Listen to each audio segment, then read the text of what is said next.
UFO ఫెనోమెనాన్ అనేది ఈ ప్రపంచంలోని ఏదో ఒక ప్రాంతంలో కాకుండా మొత్తం ఆల్మోస్ట్ భూమి మీద ఉన్న అన్ని ప్రాంతాలలోని కూడా నమోదవుతూ వచ్చింది. సో దీని గురించి అయితే ప్రత్యేకంగా చెప్పుకోవాల్సిన అవసరం లేదు. కానీ యానిమల్ మ్యూటిలేషన్ విషయంలో కూడా యుఎఫ్ఓ ఫెనోమెనాన్ కనుక ఉన్నట్టయితే, పర్టికులర్ గా ఫామ్ కెటిల్ విషయంలో ఈ సంఘటన అనేది జరిగినట్టయితే, బేసిక్ గానే ఎన్నో రకాల జంతువుల్ని ఎంతో మంది చంపేస్తూ ఉంటారు ప్రతిరోజు. కొన్నిసార్లు ఏమో జంతువులు చంపేస్తూ ఉంటాయి, కొన్నిసార్లు ఏమో ప్రకృతి వైపరీత్యాల కారణంగా అవే చనిపోతూ ఉంటాయి, కొన్నిసార్లు ఏమో మనుషులే చంపేస్తూ ఉంటారు. వాళ్ళ అవసరాలు తీర్చుకోవడం కోసమైనా చంపేస్తారు, లేదంటే వాటి యొక్క అవసరం తీరిపోయిందన్న ఉద్దేశంతో అయినా చంపేస్తూ ఉంటారు. అయితే యానిమల్ మ్యూటిలేషన్స్ అంటే ఏంటంటే జంతువుల యొక్క శరీరాల నుంచి భాగాలను బయటకు తీయడం, లేదంటే శరీరాన్ని ఛిద్రం చేయడం, లేదంటే శరీరం నుంచి భాగాలను వేరు చేయడం. ఇది ఇప్పటి వరకు కూడా మనుషుల యొక్క చర్యలతోని లేదంటే జంతువుల యొక్క చర్యలతోని ముడిపడి ఉంటుందని చాలా మంది అనుకుంటూ ఉన్నారు. కానీ యుఎఫ్ఓ సంఘటనలతో కూడా ముడిపడి ఉంటుందని అయితే రీసెంట్ గా చేసిన కొన్ని స్టడీస్ లో తెలిసింది. అంటే కొన్ని జంతువులలో పర్టికులర్ గా కళ్ళని, నాలికలని, అలాగే రీప్రొడక్టివ్ ఆర్గాన్స్ ఏవైతే ఉంటాయో వాటన్నిటినీ కూడా ఒక పర్టికులర్ విధానంలో ఏదో ఒక సర్జరీ చేసినట్టుగా, అది కూడా మనుషులకు ఎవరికి సాధ్యం కానంత వేగంగా కట్ చేస్తూ ఉంటారు. ఆ జంతువుల యొక్క శరీర భాగాల్ని మాయం చేస్తూ ఉంటారు. సో ఇది ఖచ్చితంగా ఏలియన్స్ యొక్క పని అయి ఉంటుందని అయితే చాలా మంది అభిప్రాయపడుతూ ఉంటారు. సో ఈ క్యాటిల్ మ్యూటిలేషన్స్ అనేవి రీసెంట్ కాలంలో చాలా పెద్ద మిస్టరీ లాగా మనకు అనిపిస్తున్నప్పటికీ కూడా నిజానికి ఈ టైప్ ఆఫ్ మ్యూటిలేషన్స్ అనేవి 17వ శతాబ్దం నుంచే జరుగుతున్నాయి. అప్పటి నుంచి ఇప్పటి వరకు కొనసాగుతూనే ఉన్నాయి. అండ్ ఇన్ఫాక్ట్ అప్పట్లో ప్రజలకు ఎవరికి కూడా ఈ మ్యూటిలేషన్స్ వెనక ఉన్న సైంటిఫిక్ ప్రెసిషన్ అనేది అసలు ఏమాత్రం తెలియదు. బట్ అయినప్పటికీ కూడా అప్పట్లో జరుగుతూ వచ్చేవి. అయితే ఈ మ్యూటిలేషన్ కారణం ఏలియన్స్, యుఎఫ్ఓ ఫెనోమెనాన్ అని చాలా మంది చెప్తున్నప్పటికీ కొంతమంది ఏమంటున్నారంటే బహుశా వేరే జంతువులు కూడా అయి ఉండొచ్చు కదా అని అభిప్రాయపడుతున్నారు. అంటే ఫర్ ఎగ్జాంపుల్ ఏవైనా చిన్న చిన్న పురుగులు లాంటివన్నీ కలిపి ఒకటేసారి దాడి చేయడం, లేదంటే చుపాకాబ్రా లాంటి భయంకరమైన జీవులు దాడి చేయడం, ఇలాగేమన్నా జరిగి ఉండొచ్చు కదా అని కూడా అభిప్రాయపడుతున్నారు. బట్ ఏది నిజమనేది ఎవరికి కూడా పూర్తిగా తెలియకపోయినప్పటికీ ఎక్కువ శాతం మంది ప్రజలైతే మాత్రం యుఎఫ్ఓ ఫెనోమెనాన్కి ఓటేస్తూ ఉంటారు. సో దీని గురించి మనకు అందరికీ తెలిసిందే కదా. యుఎఫ్ఓస్, ఏలియన్స్ అంటే మనకున్న ఇంట్రెస్ట్ అనేది ఈ ప్రపంచవ్యాప్తంగా దేని మీద కూడా ఉండదు. అయితే జంతువుల మీద ఈ టైప్ ఆఫ్ ప్రయోగాలు అనేవి చేసి జంతువుల నుంచి ఎలాగైతే శరీర భాగాలను బయటికి తీశారో అలాగే మనుషుల నుంచి కూడా తీశారా? అంటే ఇటువంటి వాటిని ఇంతకు ముందు ఎప్పుడైనా మనుషుల మీద కూడా పర్ఫామ్ చేయడం జరిగిందా? ఈ ప్రశ్న అయితే పుడుతూ ఉంటుంది. అయితే దానికి ప్రపంచవ్యాప్తంగా కొన్ని సంఘటనలు ఉన్నప్పటికీ కూడా వాటిలో చాలా ముఖ్యమైనది బ్రెజిల్లోని సిలో పాలో అనే ఒక నగరంలో జరిగిన సంఘటన. ఈ నగరం యొక్క దక్షిణ భాగాన ఒక చిన్న లేక్ లాంటిదైతే ఉంది. దాన్ని గ్వారాపరంగా రిజర్వాయర్. దీన్ని 1906లో నిర్మించడం జరిగింది. అప్పట్లో దీన్ని Sao Paulo tramway light and power company వాళ్ళు నిర్మించడం జరిగింది. వాళ్ళు దీన్ని నిర్మించిన ఉద్దేశం ఏంటి అంటే దగ్గరలోని పర్నేబా హైడ్రో ఎలక్ట్రిక్ ప్లాంట్ ఏదైతే ఉందో దానికి వాటర్ను సప్లై చేయడం కోసం నిర్మించారు. అయితే 1928 నుంచి కూడా ఇది ఆ నగరానికి నీటిని కూడా సప్లై చేయడం మొదలుపెట్టింది. అండ్ బేసిక్ గా రిజర్వాయర్ అనేది చూడడానికి చాలా బాగుంటుంది అండ్ పొల్యూషన్ ఫ్రీగా ఉంటుంది కాబట్టి చాలా మందిని అది ఆకర్షిస్తుంది అనడంలో అసలు ఏమాత్రం సందేహం లేదు. సో ఆటోమేటిక్ గా అది కూడా ఒక టూరిస్ట్ అట్రాక్షన్ లా మారిపోయింది. ఇంకొకటి ఏంటంటే దానికి రెండు వైపులా కూడా టౌన్స్ ఉన్నాయి అండ్ అవి రెండు కూడా మంచి బ్యూటిఫుల్ టౌన్స్ కూడా. సో చాలా మంది ప్రజలు వీటికి అట్రాక్ట్ అయ్యి వీటిని చూడడానికి ఈ ప్రాంతంలోకి వస్తూ ఉంటారు. హాయ్ ఫ్రెండ్స్, మీరు ఎప్పుడైనా సరే 5,000 రూపాయల ప్రొడక్ట్ 250 రూపాయలకి రావడానికి గమనించారా? లేదు కదా. కానీ అమెజాన్, ఫ్లిప్కార్ట్ లాంటి కంపెనీస్ ఏం చేస్తూ ఉంటాయంటే కొన్ని గోల్డెన్ హవర్స్ టైంలో మెగా డీల్స్ ఇస్తూ ఉంటాయి. ఆ డీల్స్ టైంలో ఒక్కొక్క ప్రొడక్ట్ మీద 90% నుంచి 95% వరకు డిస్కౌంట్ అయితే ఉంటుంది. అయితే ఈ డీల్స్ కోసం మీరు కాన్స్టెంట్గా ఆ యాప్స్ చెక్ చేస్తూ ఉండలేదు కదా. కానీ మీకోసం నేను వాటన్నిటిని కూడా కాన్స్టెంట్గా చెక్ చేస్తూ ఉంటాను. అండ్ దాంట్లో ఎప్పుడు ఏ డీల్ పెట్టినా కూడా ఇమీడియట్గా మీకు ఆ ప్రొడక్ట్ని అయితే షేర్ చేస్తాను. మీరు ఇమీడియట్గా ఆ ప్రొడక్ట్ని పర్చేస్ చేయొచ్చు దాని నుంచే. అండ్ అంతేకాదు కొన్ని ఎక్స్ట్రాడినరీ ప్రొడక్ట్స్ ఉంటాయి, వాటిని మీరు బయట ఎక్కడ కూడా చూడరు. వాటి గురించి కూడా నేను మీకు షేర్ చేస్తాను. మీరు సింపుల్గా చేయాల్సింది ఒకటే, కింద డిస్క్రిప్షన్లో మన టెలిగ్రామ్ ఛానల్ లింక్, మన వాట్సాప్ ఛానల్ లింక్, మన ఇన్స్టా బ్రాడ్కాస్ట్ ఛానల్ లింక్ ఉంటాయి. వీటిలో మీరు ఏ యాప్ ఎక్కువగా వాడతారో ఆ యాప్కి సంబంధించిన లింక్ మీద క్లిక్ చేసి ఆ యాప్లో ఉన్న మన ఛానల్ని ఫాలో అవ్వండి. దాంట్లో రెగ్యులర్గా చాలా ప్రొడక్ట్స్ అయితే మీకు అప్డేట్ అవుతూ ఉంటాయి. అండ్ ఆ ప్రొడక్ట్స్లో మీకు ఏది నచ్చినట్టయితే దాన్ని మీరు కొనుగోలు చేయొచ్చు వెంటనే. సో డిస్క్రిప్షన్లో లింక్స్ ఉన్నాయి, వెంటనే ఫాలో అవ్వండి. సో టూరిజం అనేది దీనివల్ల కూడా కొంచెం డెవలప్ అయింది ఆ ఏరియాలో. అయితే అంతవరకు బాగానే ఉంది. కానీ 1985లో జరిగిన సంఘటన మాత్రం ఆ ప్రాంతానికి ఒక వింతైన పేరును తెచ్చిపెట్టింది అండ్ ఆ ప్రాంతాన్ని ఒక మిస్టీరియస్ ప్రాంతంగా మార్చేసింది. ఆ రోజు డేట్ సెప్టెంబర్ 29, 1988. ఒక అబ్బాయి స్కూల్ నుంచి తన ఇంటి వైపు నడుచుకుంటూ వెళ్తున్నాడు అండ్ ఈ రిజర్వాయర్ యొక్క ఒడ్డు పక్క నుంచి నడుచుకుంటూ వెళ్తున్నాడు ఆ అబ్బాయి. అయితే ఆ ఒడ్డుకి కొంచెం దూరంగా ఉన్నప్పుడు ఆ అబ్బాయి ఒకటి నోటీస్ చేశాడు. అదేంటంటే ఆ రిజర్వాయర్ యొక్క ఈస్ట్ భాగంలో కొన్ని వందల పక్షులు నీటిపైన ఎగురుతూ ఉన్నాయి కంటిన్యూస్ గా. అంటే ఏదో జంతువు చనిపోయి నీటిలో తేలుతూ ఉంటే దాని చుట్టూ ఎగురుతూ ఉంటాయి కదా, అలా ఎగురుతూ ఉన్నాయి. అండ్ ఆ అబ్బాయి కూడా నీటి లోపల ఏదో కనిపించింది, బట్ అదేంటో క్లియర్ గా అర్థం కాలేదు దూరం నుంచి చూడడం వల్ల. బహుశా ఏదైనా జంతువు చనిపోయి మేబీ నీటిలోంచి అలా తేలుతూ ఉండొచ్చేమో అని అనుకున్నాడు. కానీ బాగా దగ్గరకు వచ్చి చూసిన తర్వాత ఆ అబ్బాయికి అర్థమైన విషయం ఏంటంటే అక్కడ ఉన్న మృతదేహం అనేది జంతువుది కాదు, అది ఒక మనిషి యొక్క మృతదేహం అని అర్థమైంది. అండ్ అది కూడా ఒక మిడిల్ ఏజ్డ్ పర్సన్ది, అది కూడా మ్యూటిలేటెడ్ బాడీ. సో దాన్ని చూసిన తర్వాత అబ్బాయికి చాలా భయం వేసింది. అండ్ ఇమీడియట్ గా సిటీలోకి పరిగెట్టుకుంటూ వెళ్లి దగ్గరలో కొంతమంది యుక్త వయసులో ఉన్న వాళ్ళు కనిపిస్తే వాళ్ళందరికీ కూడా ఈ విషయం గురించి తెలియజేశాడు. అండ్ వాళ్ళందరూ కూడా అక్కడికి వచ్చి ఆ బాడీని చూసి మళ్ళీ ఇమీడియట్ గా వాళ్ళు పోలీసులకు విషయం గురించి తెలియజేశారు. అండ్ తర్వాత పోలీసులు ఏమో ఇమీడియట్ గా ఆ ప్రాంతానికి అయితే రావడం జరిగింది.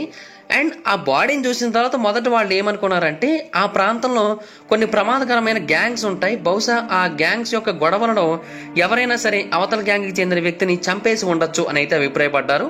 అండ్ చంపేసిన తర్వాత ఆ బాడీని అక్కడ పడేసి ఉండొచ్చు, ఎందుకంటే అలా పడేస్తేనే దొరకకుండా ఉంటుంది. అండ్ అంతేకాకుండా ఆధారాలు కూడా దొరకవు కదా అన్న ఉద్దేశంలో అలా చేశారు అని అయితే అనుకున్నారు.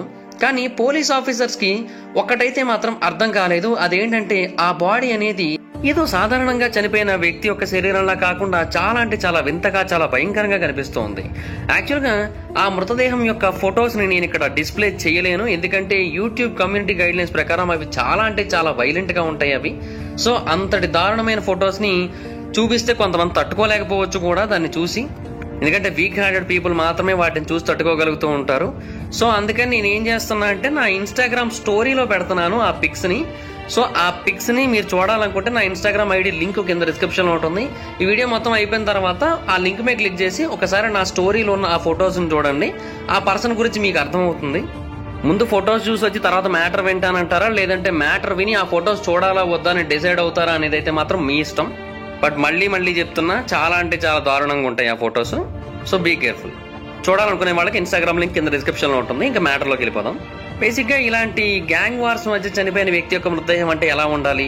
తుపాకీ బుల్లెట్లతో ఒళ్ళంతా తూట్లు పడిపోయి ఉండాలి, లేదంటే గొంతు కోసేసి ఉండాలి, లేదంటే కడుపులో కత్తిపోట్లు ఉండాలి. కానీ ఇతని యొక్క మృతదేహం మాత్రం అలాగైతే లేదు. ఇతని యొక్క మృతదేహం చాలా అంటే చాలా దారుణమైన పరిస్థితిలో ఉంది. అండ్ నిజానికి ఈ మృతదేహం ఉన్న పరిస్థితి గురించి స్టార్టింగ్ లో మనకెవ్వరికి తెలియజేయలే. అండ్ దీనికి సంబంధించిన ఫొటోస్ ని కూడా స్టార్టింగ్ లో రిలీజ్ చేయలే. తర్వాత ఇప్పుడు కొన్నేళ్ల తర్వాతే దీనికి సంబంధించిన ఫొటోస్, డాక్యుమెంట్స్ రిలీజ్ అయ్యాయి. సో అప్పుడే తెలిసింది. అయితే ఆఫీసర్స్ అక్కడ చూసిన దాన్ని చూసి వాళ్ళు కూడా ఆశ్చర్యపోయారు, ఎందుకంటే ఆ వ్యక్తి యొక్క కనుగుడ్లని కావాలని ఎవరో సర్జికల్ బ్లేడ్ తో చాలా పర్ఫెక్ట్ గా కట్ చేసి మరి ఆ కనుగుడ్లని బయటికి తీసేయడం జరిగింది. అతని యొక్క శరీరంలో కనుగుడ్లు లేవు, అలాగే నాలిక కూడా లేదు నోటి లోపల, దాన్ని కూడా ఎవరో చాలా పర్ఫెక్ట్ గా కట్ చేసి తీసుకొని వెళ్లిపోయారు. ఆ తర్వాత దవడ దగ్గర కూడా కొంచెం భాగాన్ని వాళ్ళు కట్ చేసి తీసుకొని వెళ్లిపోయారు. ఆ తర్వాత చెవులను కూడా కోసేసి తీసుకొని వెళ్లిపోవడం జరిగింది. ఆ తర్వాత అతని ఒంటి మీద చర్మాన్ని కూడా చాలా చోట్ల కోసేసి తీసుకొని వెళ్లిపోవడం జరిగింది. మెడ దగ్గర కూడా కొంత భాగాన్ని కట్ చేసి మరీ తీసుకోవడం జరిగింది. దాన్ని ఫోటో తీసిన పోలీస్ ఆఫీసర్ అయితే 2 రోజుల పాటు దాని నుంచి తేరుకోలేకపోయాడంట, అంత దారుణంగా కనిపించింది వాళ్ళకైతే ఆ వ్యక్తి యొక్క మృతదేహం. అయితే ఆ మృతదేహానికి సంబంధించిన రూమర్స్ బాగా ఎక్కువగా స్ప్రెడ్ అవుతున్నాయన్న ఉద్దేశంతో పోలీస్ ఆఫీసర్స్ ఏం చేశారంటే ఆ బాడీని నైట్ టైం అక్కడ నుంచి తీసుకొని వెళ్ళిపోయారు ఆఫీస్ కి. అండ్ ఆ తర్వాత ఫర్దర్ ఇన్వెస్టిగేషన్ అంతా కూడా అక్కడే చేయడం జరిగింది. అయితే ఆ వ్యక్తి యొక్క ఒంటి మీద కొన్ని వింతైన ఇంజురీస్ ఉన్నాయి. అంటే చాలా చోట్ల పంక్చర్ హోల్స్ అనేవి ఉన్నాయి. ఒక్కొక్కటి కూడా 1.5 ఇంచుల వెడల్పు మాత్రమే ఉంది. అన్ని సేమ్ అంతే సైజులో ఉన్నాయి. అతని ఆర్మ్ పిట్స్ దగ్గర ఉన్నాయి, లెగ్స్ దగ్గర ఉన్నాయి, ఆర్మ్స్ దగ్గర ఉన్నాయి. ఇలాగ చాలా చోట్ల అతని శరీరంలో ఆ హోల్స్ అయితే పెట్టడం జరిగింది. అండ్ దాని ద్వారానే అతని శరీరంలోంచి ఫ్లెష్ ని అలాగే మజిల్స్ ని కూడా బయటకు తీసేయడం జరిగిందని అర్థమైంది. అండ్ ఇంకొకటి ఏంటంటే అతని యొక్క శరీరంలో లివర్ మాయమైపోయింది, కిడ్నీస్ మాయమైపోయాయి, కడుపు దగ్గర ఉండాల్సిన లార్జ్ మరియు స్మాల్ ఇంటెస్టైన్స్ మాయమైపోయాయి, ప్యాంక్రియాస్ మాయమైపోయాయి, ఏవీ లేవు. ఈవెన్ చెస్ట్ మరియు స్టమక్ ఈ రెండూ కూడా లోపలికి అతుక్కుపోయాయి, ఎందుకంటే లోపల ఉండాల్సినవి ఏవీ లేవు కాబట్టి. అండ్ మరొక పాయింట్ ఏంటంటే అతని శరీరం మీద చేసిన మొత్తం అన్ని హోల్స్ కారణంగా అతని యొక్క ఆర్గాన్స్ అన్ని కూడా ఎక్స్ట్రాక్ట్ చేయబడ్డాయని అయితే తెలుస్తోంది. అండ్ అతని యొక్క శరీరం నుంచి కంప్లీట్ గా రక్తం అనేది కూడా బయటికి పోయింది. ఆల్మోస్ట్ 0% బ్లడ్ ఉంది అతని శరీరంలో, ఇంకేమీ లేదు. చివరి రక్తపు ఒట్టు వరకు కూడా అతని రక్తం అనేది బయటికి వెళ్ళిపోయేలాగా అతని శరీరంలో రంధ్రాలు అయితే చేయడం జరిగింది. ఎందుకంటే అతని ఒంటి మీద చాలా గాయాలు ఉన్నాయి, కానీ వాటి నుంచి రక్తం అయితే బయటకు వస్తున్నట్టుగా కనిపించట్లేదు, ఎందుకంటే ఆల్రెడీ మొత్తం రక్తాన్ని బయటికి తోడేయడం జరిగింది. సో ఆ మృతదేహాన్ని చూసిన 24 గంటల తర్వాత అక్కడ కొరోనర్ ఏమని రిపోర్ట్ ఇచ్చాడంటే ఆ వ్యక్తి కొన్ని విందైన పరిస్థితుల్లో మృతి చెందాడని అయితే మాకు అనిపిస్తుంది. ఎందుకంటే సాధారణంగా ఎవరైనా వ్యక్తులు చనిపోయినట్టయితే వాళ్ళు చనిపోయిన 24 గంటల తర్వాత నుంచి కూడా వాళ్ళ యొక్క శరీరం నుంచి వింత వింత వాసనలు అలాగే దుర్వాసన కూడా రావడం మొదలవుతూ ఉంటుంది. కానీ ఇతని యొక్క శరీరం నుంచి మాత్రం అటువంటి వాసన అయితే ఏమీ రావట్లేదు. నిజానికి ఇతని శరీరం నుంచి వాసన ఇంకా ఎక్కువగా రావాల్సి ఉంటుంది. ఎందుకంటే ఇతను నీటి లోపల పడేయబడ్డాడు చంపిన తర్వాత. సో ఇతని శరీరం అనేది ఇంకా త్వరగా డీకంపోజ్ అయిపోయి ఇంకా ఎక్కువగా వాసన రావాల్సి ఉంటుంది. కానీ అలాగైతే రావట్లేదు. అండ్ కొన్ని పక్షులు కూడా అతని శరీరం నుంచి కొంత మాంసాన్ని అయితే పీక్కొని తినడం జరిగింది కొన్ని చోట్ల. బట్ అక్కడ నుంచి కూడా ఎటువంటి వాసన రావట్లేదు. అండ్ మరొక మిస్టీరియస్ థింగ్ ఏంటంటే అంటే ఆ కరోనా ఇచ్చే రిపోర్టు ప్రకారం అయితే ఆ వ్యక్తి ఈ ప్రొసీజర్ జరుగుతున్నంతసేపు కూడా పూర్తి స్పృహలో ఉన్నాడంట. అంటే అతని చెవుల్ని కోసేస్తున్నప్పుడు, అతని కడుపులోంచి పేగుల్ని తీసేస్తున్నప్పుడు, లివర్ని కిడ్నీస్ని అన్నిటినీ తీసేస్తున్నప్పుడు అతను పూర్తిగా స్పృహలోనే ఉండడం జరిగిందంట. టాక్సికాలజీ వాళ్ళు కూడా ఈ విషయాన్ని కన్ఫర్మ్ చేయడం జరిగింది. ఏమనంటే అతని శరీరంలో అనస్థీషియా కానీ లేదంటే మరేదైనా సరే మాదక ద్రవ్యం కానీ ఏమీ కూడా కనబడలేదు. సో అతన్ని స్పృహ కోల్పోయేలా చేసి ఆ తర్వాత ఇదంతా చేయలేదు. అతనికి పూర్తి స్పృహ ఉండగానే ఇదంతా కూడా చేయడం జరిగిందని అయితే తెలియజేయడం జరిగింది. కానీ ఇంతటి దారుణమైన ప్రాసెస్ ని అతను బ్రతికి ఉండగా చేశారంటే అతను ఎలా తట్టుకోగలిగాడు అసలు అనేది మాత్రం ఎవరికి కూడా అర్థం కావట్లేదు. ఇది చాలా మందిని ఆశ్చర్యపరుస్తూ ఉంది. పోయి అతను ఇదంతా తన ఇష్టపూర్వకంగానే చేశాడనుకోవడానికి కూడా లేదు. ఎందుకంటే ఎవరు కూడా ఇష్టపూర్వకంగా అంతటి దారుణమైన పెయిన్ అయితే అనుభవిస్తూ చనిపోవాలనుకోరు. అండ్ ఇంకోటి ఏంటంటే అతని యొక్క దవడ దగ్గర కూడా కొంత భాగం అనేది తీసివేయబడింది. ఈవెన్ పళ్ళు ఉన్నాయి అక్కడ. సో ఇలాంటివన్నీ చూస్తూ ఉంటే ఖచ్చితంగా ఎవరో అతన్నైతే చంపడం జరిగింది. కానీ అతన్ని నార్మల్ ఉద్దేశాలతో చంపలేదు. అతని యొక్క శరీర భాగాలను ఉపయోగించుకుని ఏదైనా చేయడానికైతే ప్రయత్నించారని అయితే చాలా మంది అభిప్రాయపడుతూ వచ్చారు. ఇప్పటికీ కూడా అతను ఎవరనేది బయటకైతే రిలీజ్ చేయలేదు. కానీ అతని యొక్క వయసు 53 సంవత్సరాలని తెలిసింది. అతనికి ఆల్కహాలిజంతో మంచి కనెక్షన్ ఉందని అలాగే ఎపిలెప్సీ కూడా ఉందని అయితే తెలియజేయడం జరిగింది. అండ్ అతను ఇప్పుడు మృతదేహంగా కనబడడానికి 3 రోజుల ముందు చేపలు పట్టడానికి అని చెప్పి ఆ రిజర్వాయర్లోకి వచ్చాడని, అప్పటి నుంచి కూడా కనిపించట్లేదని చెప్పి మిస్సింగ్ రిపోర్ట్ కూడా ఉందని, ఆ తర్వాత ఎటువంటి లీడ్స్ కూడా దొరకపోవడంతో అతని గురించి వెతకడం 2 రోజుల తర్వాత ఆపేశారని, ఫైనల్ గా 3వ రోజున అతని ఇలాగ బయటపడ్డాడని అయితే తెలియజేశారు. అండ్ ఈ కేసులో ఎటువంటి లీడ్స్ దొరకపోవడంతో పోలీసులు దీన్ని ఒక దురదృష్టకరమైన యాక్సిడెంట్ గా కేసుని అయితే క్లోజ్ చేయడం జరిగింది. అండ్ అతను ఈత కొడుతున్న టైంలో చనిపోవడం జరిగిందని చెప్పారు. ఆ తర్వాత నీటిలో ఉన్న జంతువులు అతని శరీరానికి ఈ టైప్ ఆఫ్ గాయాలు అయితే చేయడం జరిగిందని అయితే తెలియజేశారు. కానీ ఆ హోల్స్ యొక్క సర్జికల్ ప్రెసిషన్ గురించి మాత్రం కొరోనర్ తన యొక్క రిపోర్ట్ లో మాట్లాడలేదు. అయితే చెప్పాను కదా, ఈ కేసుకి సంబంధించిన రిపోర్ట్స్ ఇమేజెస్ మొదట బయటకు రాలేదు, తర్వాత కొన్నేళ్ల తర్వాత బయటకు వచ్చిందని చెప్పి. సో తర్వాత 1994లో దీనికి సంబంధించిన ఇమేజెస్, దీనికి సంబంధించిన రిపోర్ట్స్ కూడా బయటకు వచ్చాయి. అప్పుడు వీటన్నిటిని చూసిన తర్వాత ఆ రోజు కరోనా ఇచ్చిన రిపోర్ట్ అనేది ఖచ్చితంగా ఒక కవరప్ అని, అండ్ అంతేకాకుండా ఏదో ఒక విషయాన్ని వాళ్ళైతే తెలుసుకొని మనకు తెలియనివ్వట్లేదని అయితే చాలా మంది అభిప్రాయపడ్డారు. ఎందుకంటే ఆల్రెడీ అప్పటికే చాలా మంది క్యాటిల్ మ్యూటిలేషన్స్ అయితే చూడడం జరిగింది. సేమ్ ఇది కూడా అలాగే కనిపించింది. అండ్ ఈ మ్యూటిలేషన్ గురించి చూసిన తర్వాత చాలా మంది అంతకుముందు జరిగిన జంతువుల యొక్క సంఘటనలతో కంపేర్ చేయడం మొదలు పెట్టారు. బట్ కేవలం ఇది ఒక్కటే కాదు, ఇటువంటి సంఘటనలే మరికొన్ని జరిగాయి. 1981లో సేమ్ బ్రెజిల్లోని ఇటువంటి సంఘటన మరొకటి జరిగింది. అప్పట్లో మున్సిపాలిటీ ఆఫ్ పానరోమా అనే ఒక ప్రాంతానికి దగ్గరలో జరిగింది. అండ్ ఆ టైంలో కూడా అబెల్ బుర్రో అనే ఒక వ్యక్తి అలాగే మారా ఫెరీరా అనే ఒక వ్యక్తి ఇద్దరు కూడా అక్కడికి జస్ట్ నార్మల్ గా టైం స్పెండ్ చేద్దామని అయితే వచ్చారు. అయితే ఆ టైంలో వాళ్ళిద్దరి మీదకి కూడా రాత్రిపూట ఒక స్పిన్నింగ్ సర్కిల్ ఆబ్జెక్ట్ అనేది వచ్చింది. దాని నుంచి చాలా భయంకరమైన కాంతి వాళ్ళ మీద పడింది. అండ్ బుర్రో ఇమీడియట్ గా భయపడి అక్కడ నుంచి పారిపోయాడు. అయితే అక్కడ నుంచి దూరంగా వెళ్ళిపోయి కొంతమంది లోకల్స్ ని కలిసి జరిగిన విషయాన్ని తెలియజేసి తన యొక్క ఫ్రెండ్ కి హెల్ప్ చేద్దామని అక్కడికి రావడం జరిగింది. కానీ వచ్చేసరికి అవతల వ్యక్తి యొక్క శరీరం అనేది కంప్లీట్ గా ముక్కలుగా విడిపోయి ఉంది. అండ్ ఒంటి లోపల ఎటువంటి రక్తము కూడా కనిపించట్లేదు. సో యూఎఫ్ఓలాజిస్టులు ఏంటంటే యూఎఫ్ఓల నుంచి కొంతమంది ఏలియన్స్ వచ్చి మనుషుల యొక్క ఆర్గాన్స్ అలాగే మనుషుల యొక్క టిష్యూస్ వీటన్నింటినీ కూడా మనుషుల నుంచి తీసి వాళ్ళతో పాటుగా తీసుకొని వెళ్తున్నారని, ఎందుకంటే వాళ్ళు అక్కడ సైంటిఫిక్ స్టడీ చేస్తున్నారు. అది మేబీ రీప్రొడక్షన్ కోసం కూడా కావచ్చు, అంటే మనుషుల్ని వాళ్ళ దగ్గర తయారు చేయడం కోసం కావచ్చు, లేదంటే మన శరీరంలో ఉన్నట్టుగానే వాళ్ళ శరీరంలో కూడా భాగాలు ఉన్నట్టయితే వాళ్ళకేమైనా ప్రాబ్లం వస్తే మన శరీరం నుంచి భాగాలు తీసుకుని వెళ్తే సరిపోతుందో లేదో తెలుసుకోవడానికి కూడా అలాగ తీసుకొని వెళుతూ ఉండొచ్చని, లేదంటే మనుషుల యొక్క జీవన విధానం గురించి మనుషుల యొక్క శరీర నిర్మాణం గురించి పరిశోధనలు చేయడానికైనా సరే ఇలాగ తీసుకుని వెళుతూ ఉండొచ్చని అయితే అభిప్రాయపడుతున్నారు. బట్ ఖచ్చితంగా ఎక్స్ట్రా టెరెస్ట్రియల్ లైఫ్ కి వీటికి ఏదో ఒక సంబంధం అయితే ఉందని అయితే చాలా మంది అభిప్రాయపడుతున్నారు. బట్ ఇప్పటికీ కూడా ఈ కేసులు ఒక మిస్టరీగానే మిగిలిపోయాయి. సో మొత్తం చూసిన తర్వాత ఫొటోస్ చూడాలనుకునేవారు చూడాలనుకుంటే వెళ్ళి చూడొచ్చు. అండ్ ఒకవేళ ఆల్రెడీ చూసి వచ్చిన వాళ్ళు ఉన్నట్టయితే ఆ ఫొటోస్ ఎంత భయంకరంగా ఉన్నాయో కింద కామెంట్ సెక్షన్లో తెలియజేయండి ఒకసారి. ఓకే గైస్, ఈ వీడియో మీకు నచ్చినట్టయితే డెఫినెట్గా 5K లైక్స్ టార్గెట్ అయితే ఫినిష్ చేసేసేయండి. సో చాలా అంటే చాలా రేర్ కలెక్షన్. ఈ ఫొటోస్ అంత ఈజీగా ఎక్కడ పడితే అక్కడ దొరకవు. సో మీకు ఈ ఇన్ఫో నచ్చిందని అనుకుంటున్నాను. నచ్చినట్టయితే డెఫినెట్గా 5K లైక్స్ టార్గెట్ ఫినిష్ చేసేయండి.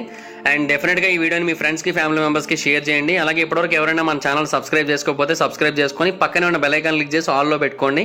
బెల్ ఐకాన్ ఆల్లో పెట్టుకోవడం చాలా ఇంపార్టెంట్. అండ్ ఇంకొక విషయం ఏంటంటే, ఆల్రెడీ సబ్స్క్రైబ్ చేసుకున్న వాళ్ళు ఉంటే thank you so much. And ఒకవేళ మీరు డైరెక్ట్గా ఫాలో అవ్వాలనుకుంటే నా ఇన్స్టాగ్రామ్ ఐడి లింక్ కింద డిస్క్రిప్షన్లో ఉంటుందని చెప్పాను కదా, దాన్ని మీరు క్లిక్ చేసి మీరు నన్ను ఫాలో అవ్వచ్చు. Thank you guys, bye bye now. Hi friends, మీరు ఎప్పుడైనా సరే 5,000 రూపాయల ప్రోడక్ట్ 250 రూపాయలకు రావడానికి గమనించారా? లేదు కదా. కానీ అమెజాన్, ఫ్లిప్కార్ట్ లాంటి కంపెనీస్ ఏం చేస్తూ ఉంటాయంటే కొన్ని గోల్డెన్ హవర్స్ టైంలో మెగా డీల్స్ ఇస్తూ ఉంటాయి. ఆ డీల్స్ టైంలో ఒక్కొక్క ప్రోడక్ట్ మీద 90% నుంచి 95% వరకు డిస్కౌంట్ అయితే ఉంటుంది. అయితే ఈ డీల్స్ కోసం మీరు కాన్స్టెంట్గా ఆ యాప్స్ చెక్ చేస్తూ ఉండలేదు కదా. కానీ మీకోసం నేను వాటన్నిటిని కూడా కాన్స్టెంట్గా చెక్ చేస్తూ ఉంటాను. అండ్ దాంట్లో ఎప్పుడు ఏ డీల్ పెట్టినా కూడా ఇమీడియట్గా మీకు ఆ ప్రోడక్ట్ని అయితే షేర్ చేస్తాను. మీరు ఇమీడియట్గా ప్రోడక్ట్ని పర్చేస్ చేయొచ్చు దాని నుంచే. అండ్ అంతేకాదు కొన్ని ఎక్స్ట్రాడినరీ ప్రొడక్ట్స్ ఉంటాయి, వాటిని మీరు బయట ఎక్కడ కూడా చూడరు. వాటి గురించి కూడా నేను మీకు షేర్ చేస్తాను. మీరు సింపుల్గా చేయాల్సింది ఒకటే, కింద డిస్క్రిప్షన్లో మన టెలిగ్రామ్ ఛానల్ లింక్, మన వాట్సాప్ ఛానల్ లింక్, మన ఇన్స్టా బ్రాడ్కాస్ట్ ఛానల్ లింక్ ఉంటాయి. వీటిలో మీరు ఏ యాప్ ఎక్కువగా వాడతారో ఆ యాప్కి సంబంధించిన లింక్ మీద క్లిక్ చేసి ఆ యాప్లో ఉన్న మన ఛానల్ని ఫాలో అవ్వండి. దాంట్లో రెగ్యులర్గా చాలా ప్రొడక్ట్స్ అయితే మీకు అప్డేట్ అవుతూ ఉంటాయి.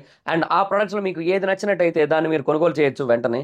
సో డిస్క్రిప్షన్లో లింక్స్ ఉన్నాయి, వెంటనే ఫాలో అవ్వండి.